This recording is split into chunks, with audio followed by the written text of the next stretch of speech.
संत सखुबाई। लेखक स्वामी राजेश्वरानंद राजेश रामायणी।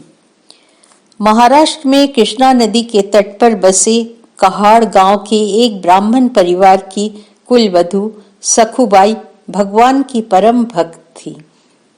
परिवार में ससुर, सास और पति 3 प्राणी थे। सखु जितनी सरल तथा उदार थी, उतने ही वे तीनों कलह प्रिय और कृपण थे।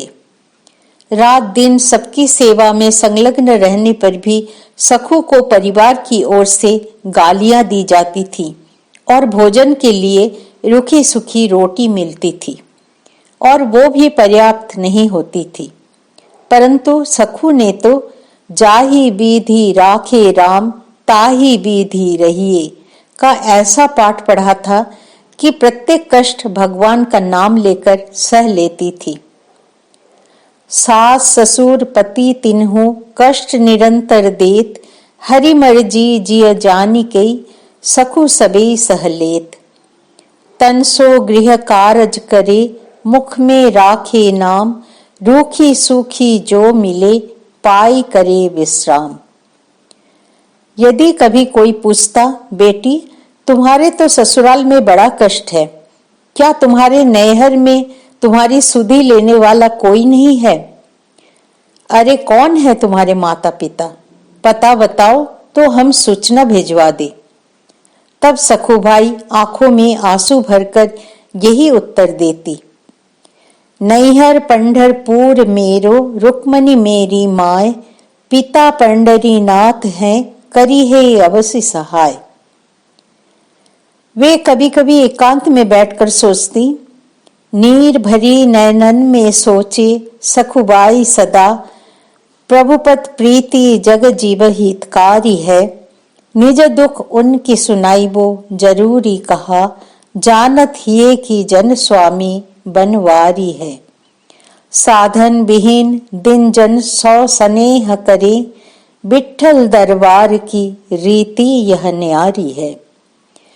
मन में है लालसा पंढरपुर आइबे की, अरजी हमारी किंतु मरजी तुम्हारी है। आषाढ़ शुक्ल एकादशी समीप आ गई थी।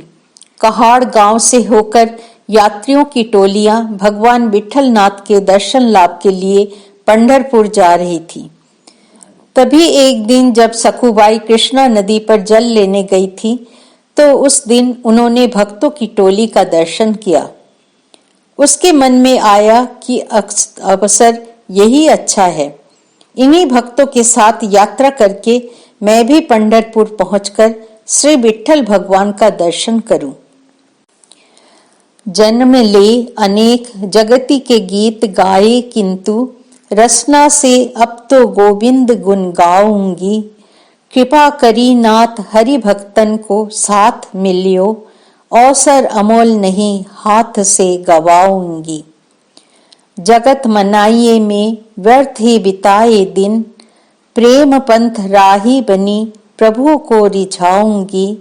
लाख आवे विघ्न किंतु मानूंगी नहीं मैं आज, ठान यही ठानी है पंढरपुर जाऊंगी। मन में ऐसा निश्चय होते ही सखु ने खाली घड़ा फेंक दिया और परिवार वालों का भय भूलकर भक्तों के साथ हर्षित होते हुए प्रभु के दर्शन के लिए चल पड़ी। भरयो हिये घट प्रेम रस, दियो रिक्त घट डारी, सखु चली प्रभु दरस हित, अति आतंक विसारी। एक पड़ोसिन ने सखु की सास को सूचना दे दी। उस कर्कशा ने अपने पुत्र को तुरंत ही सखु को पकड़ लाने के लिए भेज दिया। वो सखु को निर्दयता पूर्वक घसीटते हुए घर लाया, निर्ममता से पीटा, फिर एक मजबूत रस्सी से सखुबाई को घर के अंदर ही बांध कर डाल दिया और चेतावनी दी कि अब एकादशी तक तू यही बंधी रहेगी। सखु ने उन्हें एक शब्द भी नहीं कहा, पर व्यथित मन से वह अपने प्रभु से कह उठी, विनती सुनो पंढरीनाथ, या अबला की दीन बंधु जी, लाज तुम्हारे हाथ। परिवारी प्रतिकूल भय है, कालहू को भय भूल गए हैं। बंधन में मोही बांध, छुड़ायो हरि भक्तन को साथ। विनती सुनो पंढरी नाथ, कैसे पास तुम्हारे आऊं। दर्शन करी लोचन फल पाऊं। कीर्तन करो प्रेम से नाचो, धरू चरण में मात। विनती सुनो पंढरी नाथ। भक्त की आर्त पुकार सुनकर करुणा निधि प्रभु द्रवित हो गए। तभी सखू ने देखा कि एक सुंदर महिला पास आकर खड़ी हो गई। चरण बरन बपू नयन कर, पद कटी एक समान। तुरत सखू की सखी बने, प्रगटे श्री भगवान। अत्यंत मधुर वाणी से महिला रूपधारी प्रभु बोले, निहारो सखू मैं सखी हूँ तुम्हारी, तुम्हारी ही जैसी रहनी हमारी। मुझे बांध दो तुम अब अपनी जगह पर, दर्शन को जाओ तजी भीति भारी। लौटोगी तब तक मैं बंध के रहूंगी, यही बात है मैंने मन में विचारी। सकल भांति घर की संभालूंगी सेवा, भरूंगी मैं पानी करूंगी बुहारी। मैं बंधन तुम्हारा अभी खोलती हूँ, राजेश बोले वचन यो मुरारी। सखी रूप धरी प्रभु कह रहे थे, सखू तू निश्चित होकर पंढरपुर चली जा। यह कहकर लीला पुरुषोत्तम ने सखू के वस्त्र पहने और अपने उसे पहनाए। यह स्वांग पूरा करके बोले, सखू तू जब तक घर लौटेगी तब तक मैं यहाँ बंधी रहूंगी। तब सखू तो अपनी सहेली के वस्त्र पहनकर चुपके से हरि भक्तों की टोली में जा मिली और कीर्तन करते हुए पंढरपुर के लिए हर्षित होते हुए चल पड़ी। चली मगन मन सखू तब हरि भक्तन के साथ, यहाँ सखू के ठौर पे बंधे पंढरी नाथ। प्रभु को सखीबाई के स्थान पर बंधे हुए 15 दिन बीत गए। उसके पति को चिंता हुई कि यदि यह अन्न जल के बिना मर गई तो हमें हत्या तो लगेगा ही, राजदंड भी मिल सकता है। उसने पत्नी रूपधारी प्रभु को मुक्त कर दिया। वे भी सखू की भांति ही घर के कार्य में लग गए। भोजन बनाकर सबको खिलाया। बहू के व्यवहार में नयापन न होते हुए भी उस दिन रसोई में सबको अपूर्व स्वाद का अनुभव हुआ।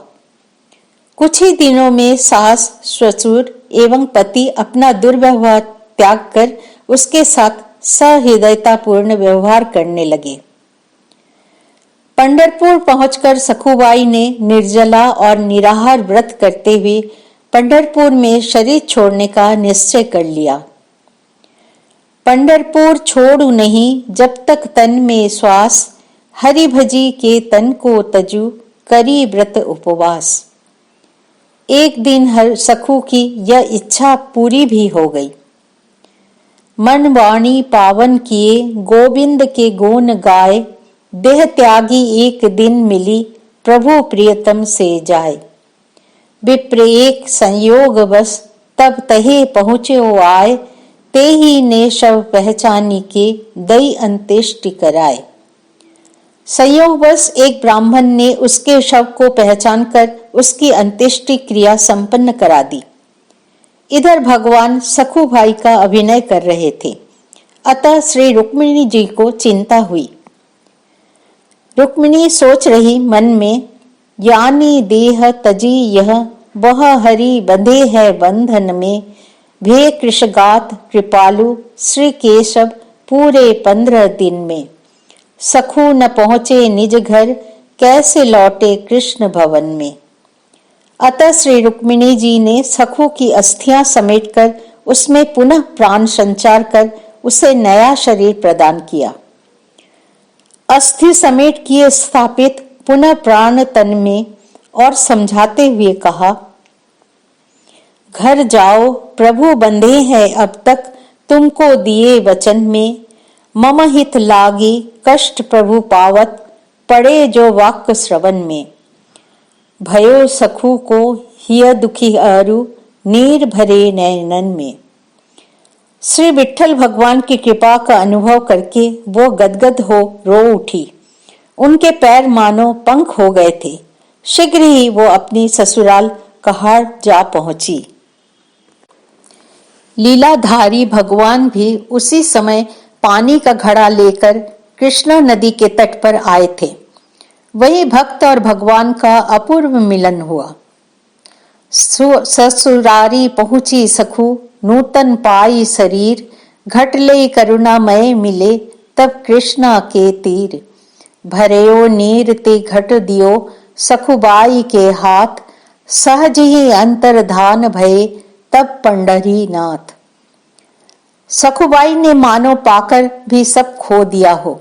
लुटी लुटी सी वो घड़ा लेकर घर पहुंची और अपने काम काज में लग गई।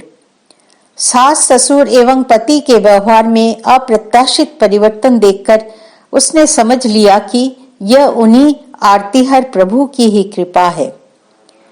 कुछ समय बीतने पर केवल गांव का वो ब्राह्मण जिसने पंढरपुर में सखू की अंत्येष्टि क्रिया करवाई थी, कहार गांव में आया। तो उसने सोचा सखू के सास ससुर और पति को सखू के देह त्याग का समाचार देता चलूं। पर उसने सखू के घर जाकर देखा कि सखूबाई तो सास ससुर की सेवा में लगी हुई है। अब तो ब्राह्मण देवता बड़े आश्चर्य में पड़े। अचरज में भरी विप्र तब, मन सोचे धरी मौन। देह तजी यदि सखू ने, तो फिर यह है कौन। उसने सखू के सास ससुर को पंढरपुर में घटित घटना सुनाई और कहा, मैंने तो वहां इसका मृतक कर्म करवाया था। सास बोली कि हमने तो सखू को बांध कर रखा था, वो भला पंढरपुर कैसे जा सकती थी।